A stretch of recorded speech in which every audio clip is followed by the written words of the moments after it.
The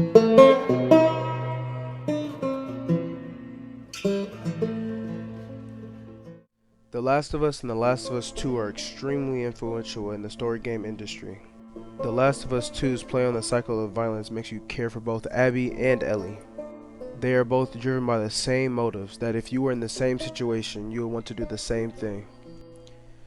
To talk about the cycle of violence and the trauma they went through, we have to start with Joel, Ellie's father figure.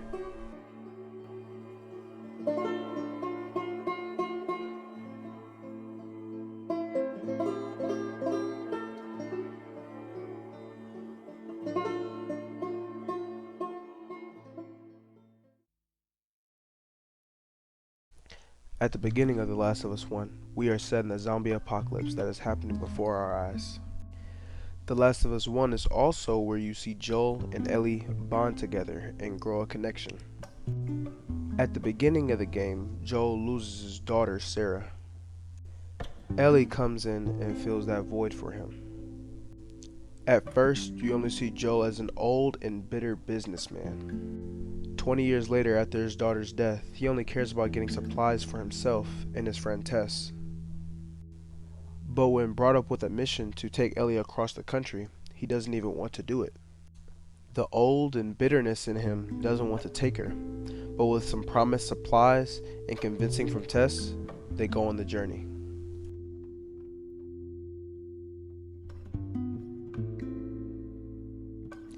As Joel and Ellie are moving across the country, he starts off with his old and bitter businessman shell. He only wants to protect her to get the supplies he was promised and because of Tess. Ellie wasn't treated like a daughter at first. For example, towards the beginning of their journey, they went through a town to get a car from Joel's friend, Bill. Ellie has a lot of conflict with Bill, and Joel, still focused on getting her across the country, isn't putting up with any of her childishness. Every time she makes a comment towards Bill, Joel is always there to make sure to tell her off. Even then, Joel was still slowly making a connection with her. The last instance of him being old and bitter is when they make it to Jackson, where his brother Tommy lives. After helping Tommy fend off some intruders, Ellie takes a horse and runs away. This makes Joel furious and he chases after her. After fighting his way to her, he gets in the room and tells her to come with him because she's going to go with Tommy. Ellie is attached to Joel at this point, and she doesn't want to leave with Tommy. After already pushing some of Joel's buttons, she says this: "Everyone I have cared for has either died or left me. Everyone fucking except for you. So don't tell me that I would be safer with someone else, because the truth is I would just be more scared."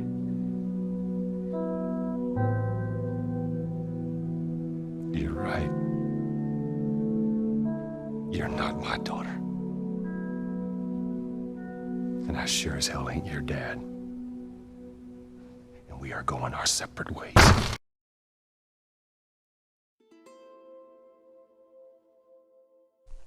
At the moment, Joel is still mad, so he tells her the last thing she wants to hear, and it breaks her. From this point forward, though, Joel fills the role as a father figure for Ellie and makes her more of a daughter figure for himself. He really did take in what she said, and instead of letting Tommy take her, he takes her. The bond continues to grow when Joel gets injured. Ellie needs to take care of Joel. She ends up finding a man named David. She doesn't know it, but he's a cannibal, and he's gonna turn on her. When Joel wakes up from his wounds, he finds out Ellie is gone and someone has taken her. He finds two people and tortures them to find out where Ellie is. He really does care about her, and you can tell he will do anything for her already. He doesn't want to go through losing another daughter again. After Ellie's traumatizing experience, Joel comes and makes her feel like his daughter.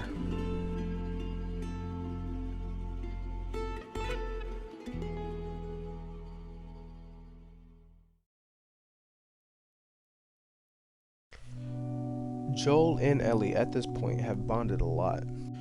Joel's old and bitter shell seemed to have been broken when Ellie's around. But the last decision he makes for Ellie in the first game is one that would eventually cost him his life. When getting across the country, he finds out that the procedure that will be done on Ellie will kill her. His trauma from losing his first daughter kicks in, and he will stop at nothing to save her life. He goes on a rampage, killing everyone in the hospital on his way to the procedure room to stop it. When he gets in the room, he kills all the doctors and takes Ellie. When he takes her, she wakes up and asks why she's gone, and he lies. And he says that there were a lot of people like her, and it didn't matter. He doesn't know it now, but his decision to go on this rampage will cause Abby to go through trauma, and also Ellie.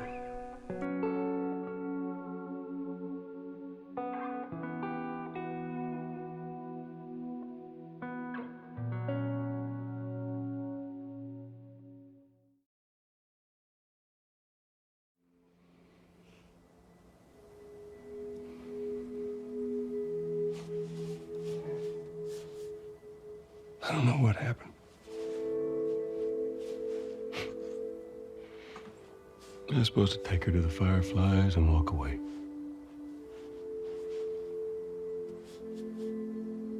You go halfway across the country with someone.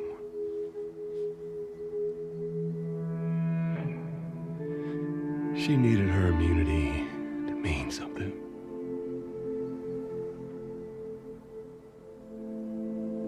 Maybe I was starting to buy into that whole cure business. Maybe I just wanted to do right by her. And then we made it. We found the Firefly.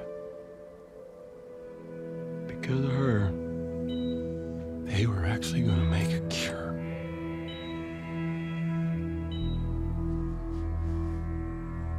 The only catch, it would kill her. Sweet Jesus. Doctor? What are you doing? I won't let you take her. This is our future. Think of all the lives we'll save.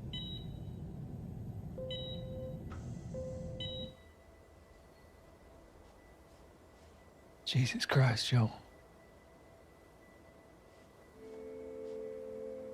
What do you do?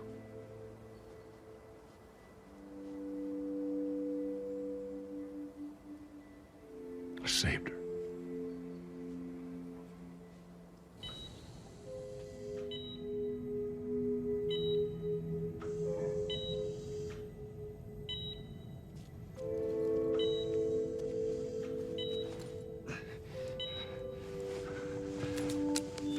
Come on, baby girl.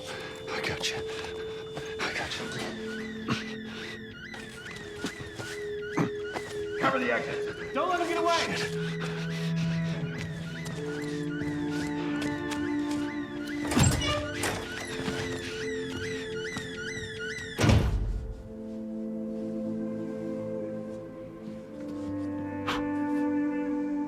Goddamn. That's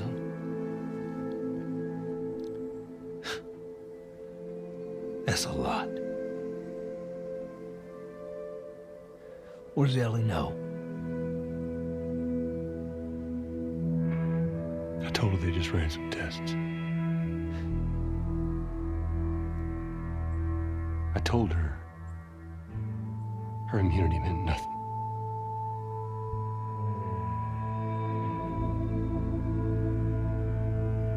And she believed you?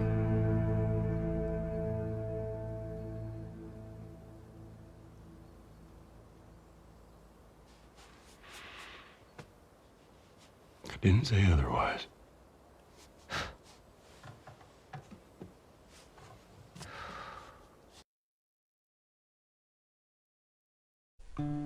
Fast forward a couple years, and now we are at the events of The Last of Us 2. Joel and Ellie live in Jackson with Tommy. Joel at the time is on patrol of the area with Tommy. Ellie wakes up and goes on a patrol of her own with her new love interest, Dina. We also see that Abby is on her way to Jackson to find someone with her friends, to find Joel and kill him for killing her father. We follow her until she finds Joel and Tommy. They save her life and bring her with them to make sure she's okay. She tells them that she and her friends are in a mansion nearby. She takes them back, and suddenly they attack Joel and Tommy. Y'all act like you heard of us or something. Because they have.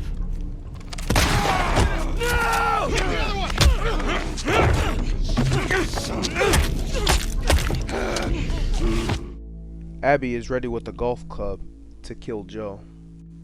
Ellie finds out that Joel is missing and goes on the search for him. She finds the mansion and sneaks in. She steps downstairs into the basement to see the horrific sight of Joel's bloody and beaten body. Abby's friends pin Ellie down, and Abby turns back to Joel. What's going on? Let him go. Who is that? Let him She go. snuck in. Why aren't you posted up outside? We didn't think anyone was gonna show up. What the hell did you expect? We gotta get out of here before the whole town's on top of us. You're done. You want what I want, right? End it. Now.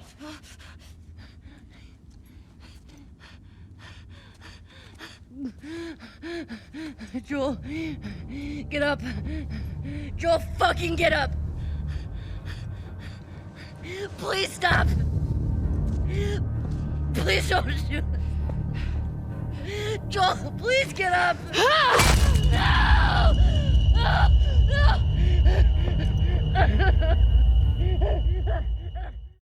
Ellie personally witnesses Abby kill Joel. She can't take it as Joel was so close to her. Later, Dina and their friend Jesse come and help Ellie. By then, everyone in the mansion is already gone. Joel dying hurts Ellie so much. She must get revenge against Abby. This all starts the cycle of violence and trauma that will end in destruction.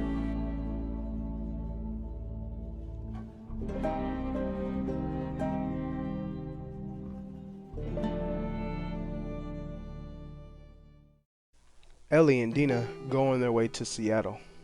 This game has you play 3 days in Seattle, first with Ellie, then next with Abby. Between these days, they also have flashbacks from each person's past. These flashbacks tell us how Ellie and Joel's relationship was before he died, and for Abby, how badly her father dying really scarred her.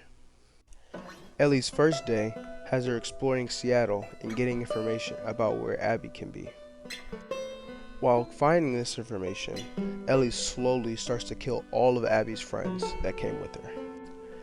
After causing such a commotion, they get chased through Seattle and set up camp in a shutdown theater.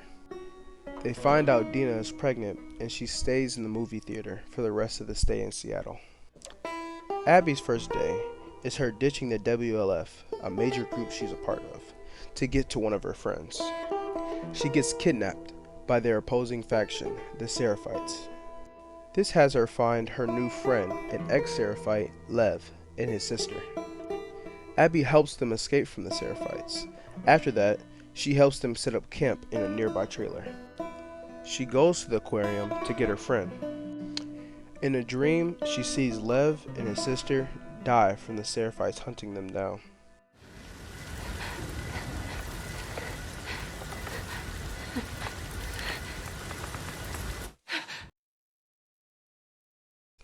On Ellie's second day, she finds out that there might be someone, maybe Tommy, in Hillcrest, a city nearby. After making her way through the city, she finds Jesse came along too. They escape back to the theater and are able to chill for a moment. After this, we get a flashback of Ellie asking Joel again if there are people like her. He lies again, and she doesn't want to take this for an answer. When she wakes up, she finds out that another one of Abby's friends is at a nearby hospital. So, Ellie makes her way there to get information. She gets there and makes her way through the hospital to Nora, Abby's friend. She has to chase her through the hospital, and at the end, she tortures Nora to find out where Abby is. This is something only Joel would do. So for Ellie to do this, you can tell her trauma from Joel dying is getting to her. When she gets back to the theater, she sleeps again and has another flashback. She needs to find answers, so she goes to the hospital to find a recording telling what actually happened. She hears that Joel killed all of those people and took her away from the procedure. Ellie wanted her life to have purpose, and dying for a cure to the zombie apocalypse would have made her life have this purpose. Ellie is mad at him for years, but continues to live in Jackson with him. Abby's second day consists of Abby going back to Lev and his sister and helping them. She feels guilty for leaving them before. Lev's sister is injured, so Abby brings them back to the aquarium to help. They then go back to the hospital, where Nora is, to get medical supplies and help Lev's sister. After a long time, and fighting a big boss, she gets the medical supplies and goes back to the aquarium. Abby continues to have flashbacks of finding her father in the procedure room, and you can see her trauma going back to the same room over and over again. The third and last day for Ellie has her going to the aquarium to find Abby. Jesse goes and finds Tommy. When Ellie makes it there, she kills her friends. She finds out that the girl that she killed was pregnant.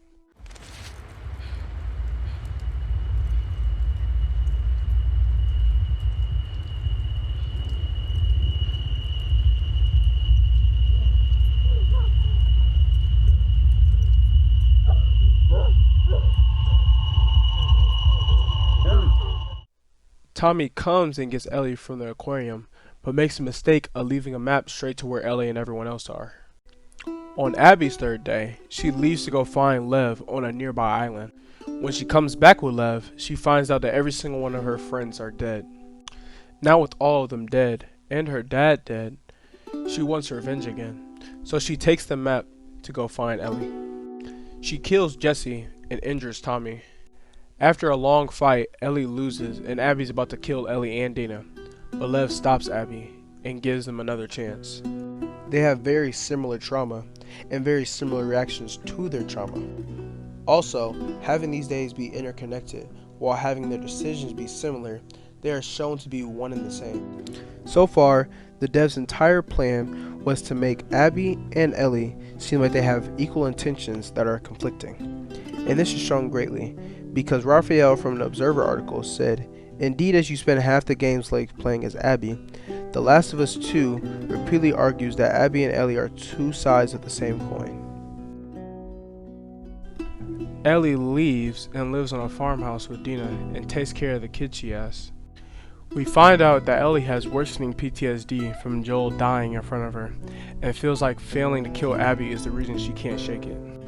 Tommy comes by and says he heard Abby was far away in California. Ellie, after a long time, decides to leave the farm life to go kill Abby. Dina tells Ellie that when she comes back, Dina and the kid won't be there, but she makes the decision anyway to go. She makes it all the way to California and finds out where Abby and Lev used to stay. She finds out that Abby is being held captive in the center of a slave camp and has been there for months, rotting. Ellie fights her way through the camp and finds Abby. She's hanging on a stake, rotting away. Ellie cuts her down and essentially saves her life. Abby goes and helps Lev down, and after, they go to the boats. But before they could leave, Ellie says that she needs to kill her. They fight, and Ellie loses her knife that she had since she was a kid. She also loses a finger, which makes her lose the only thing that still connects her to Joel, being able to play the guitar. Even after all of this, Ellie has Abby in a dire situation. She's drowning her, and she's about to die.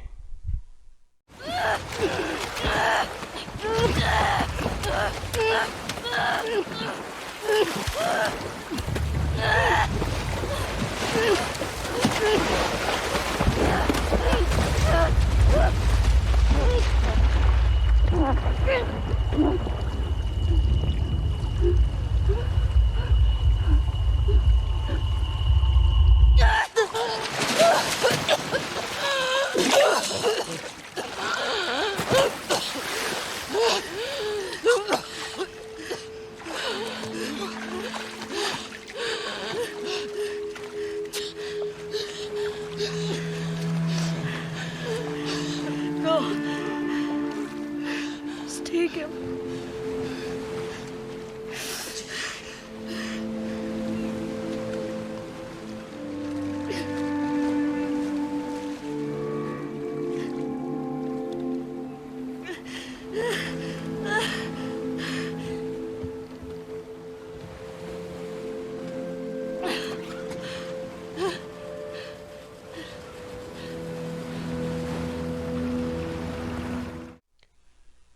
And she just lets her go. She tells her to take the kid and leave. And Abby just drives the boat away. But you want a revenge. You lost Joel, Jesse, Dina, and the kid, and everything else. And you're not going to finish it through? It seems so pointless to kill Joel since it was such a big decision. Dean from a Venture Beat article said in the beginning of part 2, Naughty Dog made the controversial decision of killing off Joel, whose transformation into a sympathetic character is so central to the previous game. So what was the point? The point is, it's not a story of revenge. It's a story of forgiveness and ending the cycle of violence. Joel had a massacre just to save Ellie, because he couldn't go through the trauma of losing another daughter. So Abby, losing her father in the procedure room, kills Joel. Now Ellie, seeing her father die in front of her eyes, has to kill Abby. It was a cycle of violence started by Joel that Ellie needed to end. Ellie needed to forgive her so that everyone could move on from the wrongdoings of Joel.